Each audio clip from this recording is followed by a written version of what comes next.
স্পেনের সেভিয়ার লা কার্তুজায় যেন সময় থেমেছিল। 1987 এর স্মৃতি ফিরিয়ে এনে আবারও আথলেতিকো মাদ্রিদকে ট্রাইবেকারে হারিয়ে কোপা দেল রে জিতল রিয়াল সোসিয়েদাদ।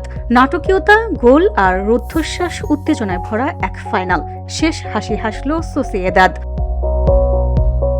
খেলা শুরুর মাত্র 14 সেকেন্ডে গনসালো গেদেসের ক্রস থেকে হেডে সোসিয়েদাদকে এগিয়ে দেন আন্দের ব্যারেনেসিয়া। এটি কোপা দেল রে ফাইনাল ইতিহাসের দ্রুততম গোল, যা ভেঙে দেয় 74 বছরের পুরনো রেকর্ড। তবে সমতায় ফিরতে সময় নেয়নি আথলেতিকো।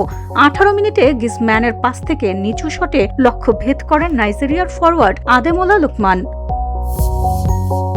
বিরতির পর ম্যাচে ফিরতে মরিয়া হয়ে ওঠে আথলেতিকো, চালায় একের পর এক আক্রমণ। অবশেষে 83তম মিনিটে থিয়াগো আলমাদার পাস থেকে বাঁ পায়ের দারুণ শটে সমতা ফেরান আর্জেন্টাইন তারকা হুলিয়ান আলভারেজ। অতিরিক্ত সময়ে বেশ কিছু সুযোগ পেলেও গোল বঞ্চিত থাকে দুই দলই, ফলে ম্যাচ করায় ট্রাইবেকারে। গোলপোস্টারের সামনে যেন দেয়াল হয়ে দাঁড়ান সোসিয়েদাদ গোলকিপার উনাই মারিনো।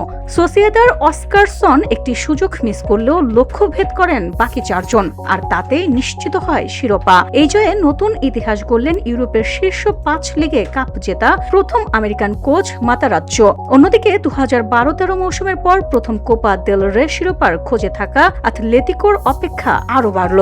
ট্রাইবেকারের হারের পর দলটির কোচ দিয়াগো সিমিওনে আক্ষেপ নিয়ে বলেন, সমর্থকেরা তো বার্তা চায় না, চায় ট্রফি।